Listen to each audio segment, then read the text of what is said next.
You look at a map of the Pacific Ocean today, and it feels so complete, doesn't it? The islands are exactly where they should be. The coastlines are, defined to the meter. It's really hard to imagine a time when that massive blue expanse was, for Europeans at least, just a terrifying blank space. Oh, absolutely. Right. It was the dark side of the moon for the 18th century. It was this void on the charts where, sea monsters and these hypothetical continents lived. And the sources we're diving into today, they really focus on the man who filled in that blank space, Captain James Cook. Right.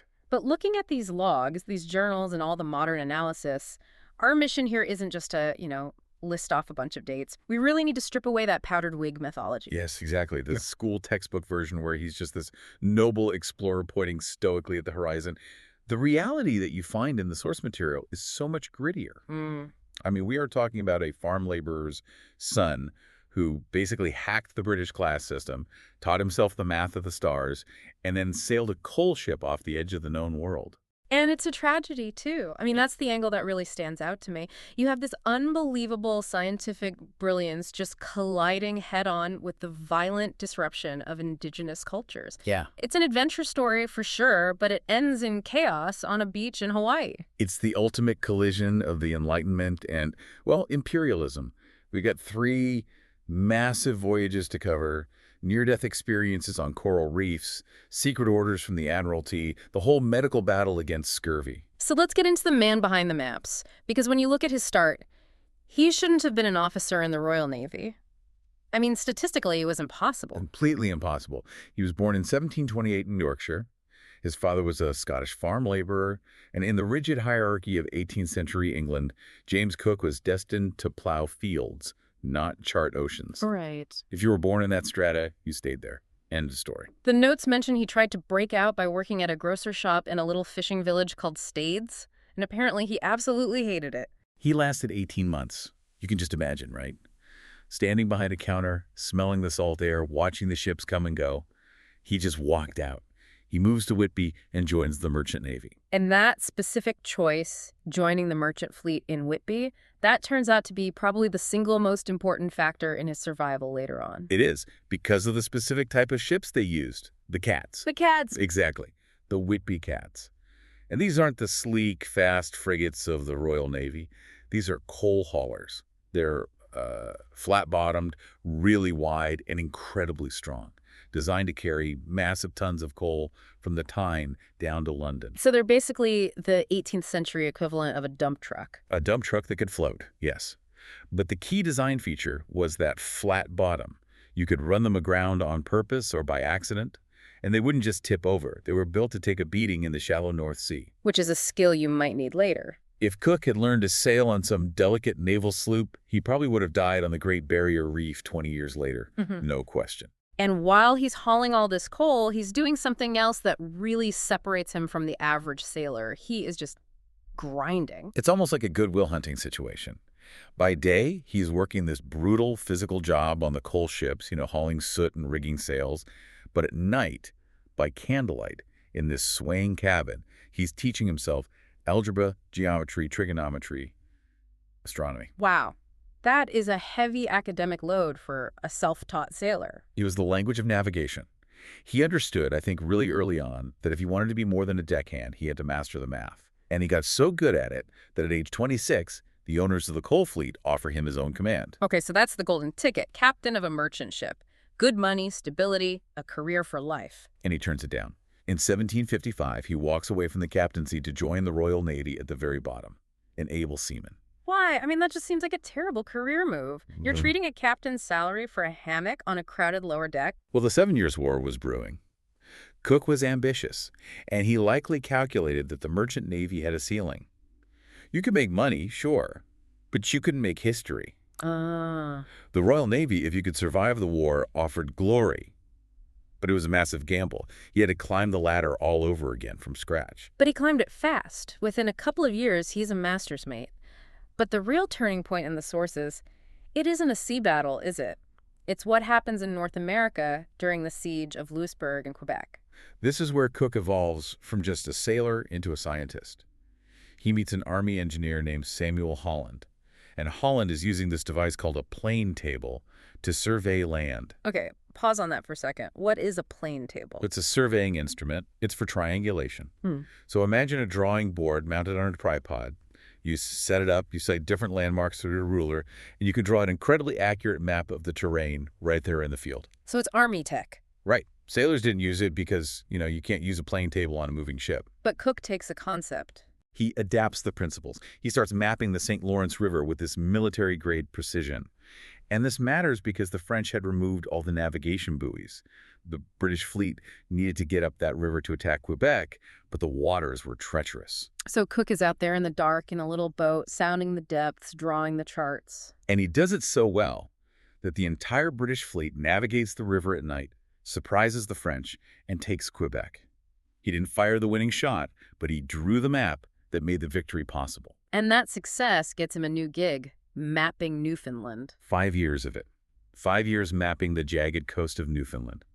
And this is where he cements his reputation. He observes a solar eclipse in 1766 from Newfoundland to calculate the longitude of the island.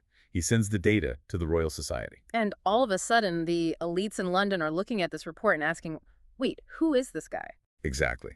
The charts were so accurate that the Navy was still using versions of them 100 years later. They realized Cook wasn't just some rough-and-tumble sailor. He was a mathematician. And that put him in the prime position for the big one, the first voyage. 1768 to 1771, the voyage of the Endeavour. And the setup here is a classic mix of science and geopolitics. The public cover story was astronomy.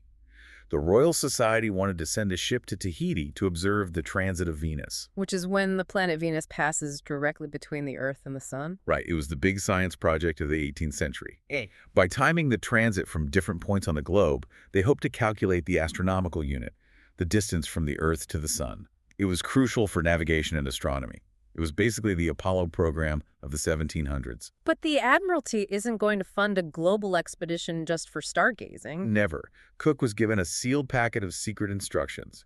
He was ordered not to open them until the astronomical work was done. And the real mission. Find Terra Australis Incognita, the unknown southern continent.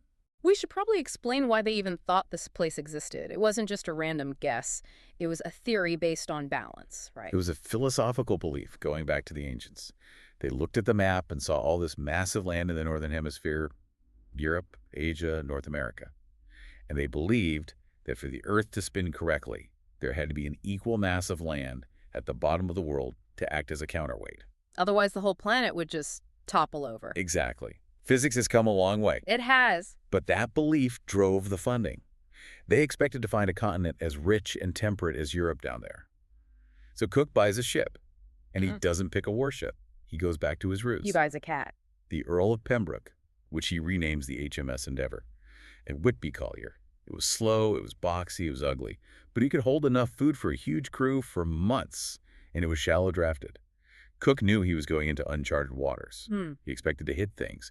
He wanted a ship that could bounce. So they sail to Tahiti, arriving in 1769.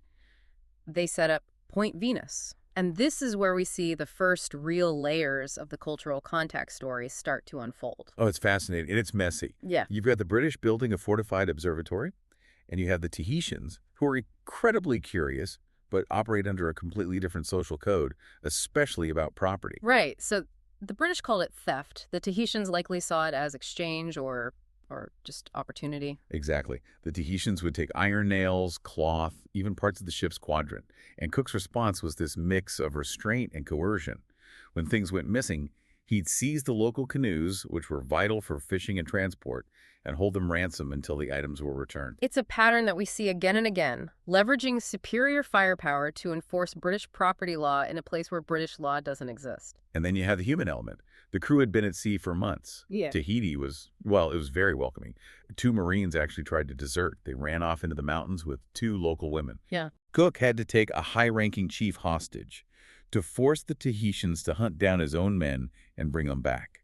But amidst all this tension, they pick up a passenger who becomes, arguably, the second most important person on the entire voyage, Tupaia. Tupaia is essential. He was a Tahitian high priest and a master navigator. He could map the islands of the Pacific from memory. He joins the Endeavour and he becomes the diplomat. When they sail to New Zealand later, Tupaia could speak to the Maori because the languages share a root. Without Tupaia, Cook would have been sailing blind and deaf. So the transit is observed, though the data was a bit fuzzy, and they finally open the secret orders. Go south, find the continent. They sail south into the empty ocean, and there's nothing, just waves. Then they turn west, and they hit New Zealand. Abel Tasman had seen it before, but Cook decides to do the work. He's going to circumnavigate the whole thing. He spends 6 months meticulously charting the coast. He proves that New Zealand isn't part of some massive southern continent. It's 2 main islands. Yeah. But the contact here, the sources are very, very stark. It was violent. From the very first encounter. It was a disaster. They landed, some Maori warriors challenged them, which is a standard ceremonial challenge, a way of asking friend or foe, and the British panicked and fired. They shot several Maori dead within the first few days. Cook even wrote in his journal that he failed to be civil. And they also confirmed something that really shocked the British public when they got back home. Cannibalism. They found clear evidence baskets of human bones, eyewitness accounts, that the Maori ate the flesh of their enemies.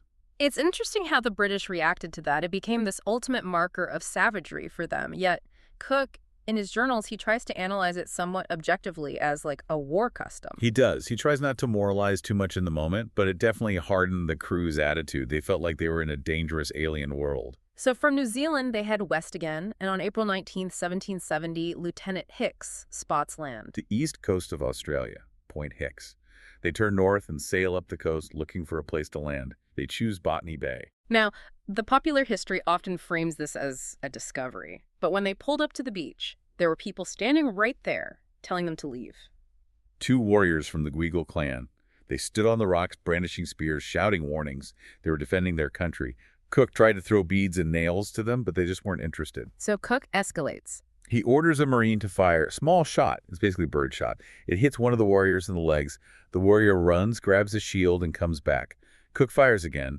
They eventually retreat, and the British land. It's a grim precedent. The first step onto the continent was preceded by gunfire. They stay for a week. Joseph Banks goes crazy collecting plants, which is why it's called Botany Bay, and then they push north. And this is where the Endeavour nearly becomes a coffin. The Great Barrier Reef. They didn't know it was there. They were sailing happily along, and then the depth dropped from 20 fathoms to 0 in minutes. Crunch. They hit the coral at high tide. The ship is stuck fast. The jagged coral pierces the hull, and the tide starts to drop. This is the absolute nightmare scenario. They are thousands of miles from any help. If the ship breaks up, they drown or they starve. The discipline is incredible. There's no panic. They start lightening the ship.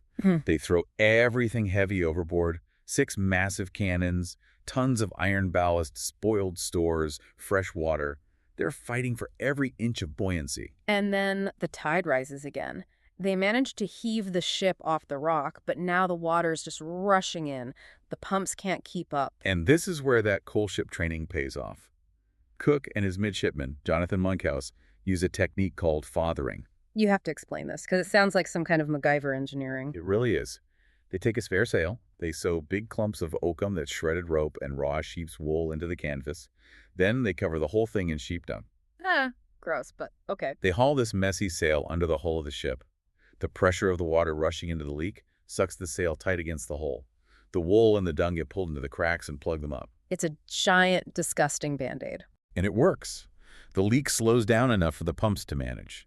They limp into the mouth of a river modern Cooktown and beach the ship. They spent 7 weeks there repairing the hull. And this is where the crew actually has time to interact with the locals, the Gugu Yimithirr people, and where they see the strange greyhound. A kangaroo. They had no frame of reference for an animal that hopped like a hare but was as big as a man. It blew their minds. But even here, where relations were somewhat better, it all breaks down over resources. The green turtles.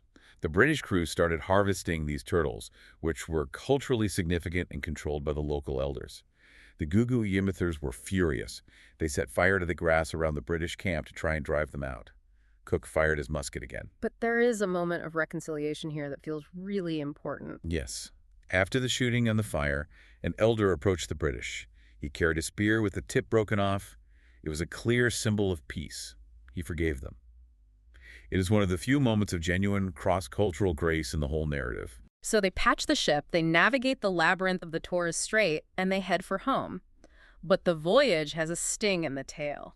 The stop in Batavia, modern Jakarta. The ship was rotting, so they had to stop for repairs in this Dutch port. But Batavia was a malaria swamp. So they survived the reefs and the spears, but the microbes got them. Dysentery and malaria just tore through the crew. Cook lost over 20 men on the voyage home, including Tupaya and the astronomer Green. It was a tragic end to a triumphant voyage. But when he lands in 1771, he is a hero. The Admiralty is thrilled. But the theorists, the guys who believed in the southern continent, they weren't satisfied. No. They said, okay, you found New Zealand and Australia, but those aren't big enough. The real continent must be further south. So they send him back, Voyage 2, 1772 to 1775. And this voyage is, from a purely navigational standpoint, the masterpiece. He has a new ship, the Resolution, and he has a secret weapon, the watch. The K1 chronometer, a replica of John Harrison's timekeeper. We have to stress how revolutionary this was.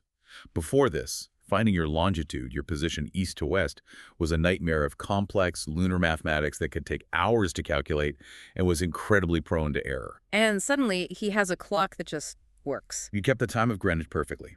By comparing local noon to Greenwich time, you knew exactly how far you had sailed. Cook called it his trusty friend.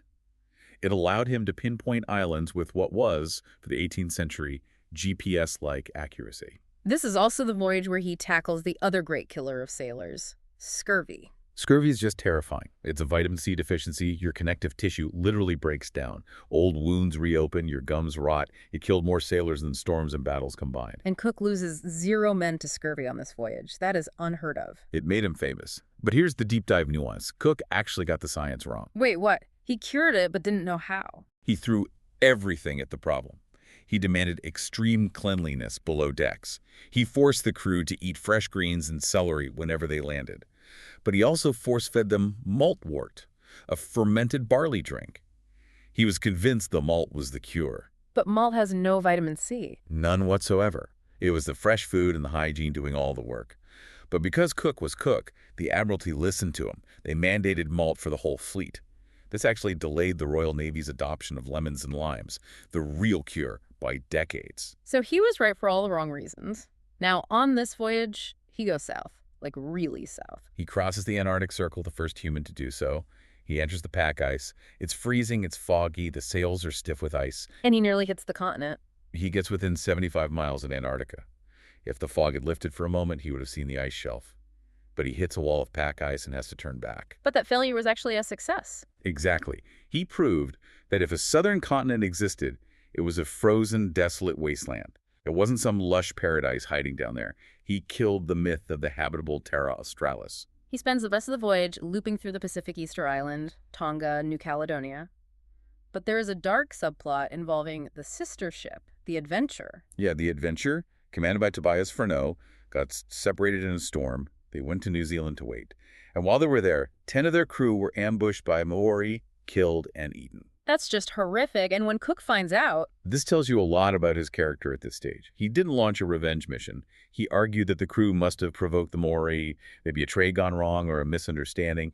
He refused to label the Maori as inherently evil. He was still trying to be the rational observer. So he returns home in 1775. He's the greatest navigator in Europe. He gets a cushy retirement job at Greenwich Hospital. But he just can't sit still. The sea calls him back. In 1776, he volunteers for the third voyage. And the goal this time isn't the south, it's the north, the Northwest Passage. The holy grail of trade. Yeah. A shortcut over the top of Canada to get to Asia. But as they set off, the sources suggest something is wrong with Cook. There is a distinct shift in his temperament.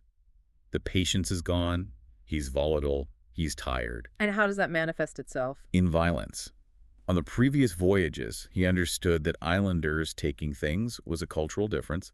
Now he punishes it with brutality. He starts ordering the burning of houses. He orders the cropping of ears, cutting off the ears of islanders who stole from the ship. That sounds like a man who is completely unraveling. It suggests burnout, or maybe a medical issue we don't know about, but certainly a loss of that diplomatic touch. He was reacting with rage rather than reason. On the way to the Arctic, they stumble upon the most significant find of the third voyage, Hawaii. January 1778. He calls them the Sandwich Islands. He's the first European to see them. He notices instantly that the language is similar to Tahiti, is part of that vast Polynesian web. They trade, they resupply, and then they push north to the Arctic. They chart the coast of Oregon, Canada, Alaska. They go through the Bering Strait. And then a wall, Of ice. 12 feet high, stretching from horizon to horizon. Yeah. They try to find a gap, but there's no northwest passage for a sailing ship. It's a dead end. Cook is frustrated. His crew is near mutiny from the cold and the bad food. He has to turn back. So he decides to winter in Hawaii. And this decision leads directly to the end. They sail into Kealakekua Bay on the Big Island in January 1779. And the reception they get is unlike anything they've ever seen before. It was overwhelming. Thousands of canoes, 10,000 people on the shore. They were greeted with this intense reverence. Which brings us to the famous Lono debate. Right. The traditional story is that Cook arrived during the festival of Makahiki, which honors the god Lono. Lono was associated with peace, fertility, and white tapa-cloth banners. Cook's ship, with its white sails and masts, looked like the symbols of Lono. So the Hawaiians thought he was the god returning. That's the narrative that anthropologist Marshall Solins argues. But other scholars, like Gananatho Baisekir, say that's a European myth, that the Hawaiians were rational people who saw him as a powerful chief, not a supernatural deity. Either way, he was treated like royalty. He was given gifts, fed, and honored. Until they overstayed their welcome. They eventually left, but a mast broke in a storm just a few days later. They had to limp back to Kealakekua Bay to fix it. But the mood had totally shifted. The season had changed. Yeah. Makahiki, the season of peace, was over. It was now the season of Ku, the war god. Cook's return was culturally awkward. It was just wrong. And practically the British had eaten them out of house and home. The Hawaiians were tired of feeding hundreds of sailors. Tensions rise, theft increases, and then someone steals a cutter, a large ship's boat. This was a critical piece of equipment, and Cook just snaps. He decides to use his old playbook, take a hostage to get the property back. But he doesn't just grab a local chief. He decides to kidnap the king. Kalani Pu. It was a fatal miscalculation. Cook marches ashore with a few Marines. He goes to the village, wakes up the elderly king, and tries to lead him to the ship. And the king actually goes along with it at first. He does. But his wife and the other chiefs step in. They plead with him not to go. They realize that if he goes to the ship, he might never come back. The procession stops right on the beach. And the crowd is growing. Thousands of people, armed with stones and clubs. And then news arrives from down the coast. A British sailor had shot and killed a high-ranking chief. That's the spark. The crowd turns aggressive. A warrior threatens off. Cook with a dagger. Cook fires his shotgun, the barrel loaded with small shot. It hits the warrior's shield and does nothing. The spell is broken. He's not a god. He's not invincible. The warrior attacks. Cook shoots him dead with his second barrel. But it's too late. The mob rushes. Cook is clubbed from behind. He falls face down into the surf. He's stabbed repeatedly. 4 Marines are killed. The rest scramble into the boats and flee. The captain is dead. And what happens next is something that really horrified the British. The Hawaiians took the body, and they treated it according to the burial rituals for a high chief. This involved dismembering the body, removing the flesh, and baking the bones to clean them. To the British, this looked like desecration, like cannibalism. But to the Hawaiians, it was the ultimate respect. The bones held the mana, the divine power. They wanted to keep that power. The British eventually negotiated for the return of the remains. And it was a grim handover. They got back a skull, some long bones, and 2 hands. They identified Cook by a scar on his hand where a powder horn had exploded years earlier. They buried him at sea. It's just such a violent, chaotic end for a man who prided himself on precision and order. So how do we assess the legacy? Because the scientific achievement is just... it's undeniable. It's immense. He redrew the map of the world. He proved there was no great southern continent. He mapped the Pacific with such accuracy that you could navigate by his charts 150 years later. He brought back thousands of plant species unknown to science. But then we have to talk about the fatal impact. The mapmaker opened the door. And through that door came smallpox, tuberculosis, venereal disease. Populations in Hawaii and elsewhere were decimated by the germs the British brought with them. And the political legacy. Cook carried instructions to take possession with consent. But at Possession Island in Australia, he raised the flag and claimed the entire East Coast for King George III while Aboriginal people were clearly present. He never asked. He never signed a treaty. And that act, that one moment of raising the flag, is the legal foundation for the colonization of Australia and the dispossession of Indigenous people that followed. Exactly. And that is why you see statues of Cook being defaced or torn down today. For many, he's the symbol of the invasion. He represents the end of a way of life that had existed for 60,000 years. And yet the man himself, if you really read the journals, he seems so conflicted. That's the paradox. He admired the Polynesians. He wrote about their noble traits. There's a quote that really haunts me. He was observing the indigenous Australians who had no clothes, no houses, very few possessions. And the Europeans just saw them as pitiful. But Cook wrote, "They are far happier than we Europeans." He said they lived in a tranquility that Europeans, with all our superfluous wants, couldn't understand. It's a stunning admission. The agent of empire wondering if the people he is discovering are actually better off than the civilization he represents. He knew it was coming. He wrote, "We introduce wants and diseases which they never before knew."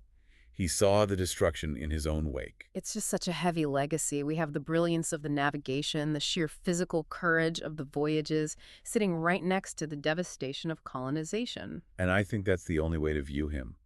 Not as a hero or a villain, but as the pivot point, the moment the world became connected, for better and, in many ways, for worse. It leaves us with a really difficult question then.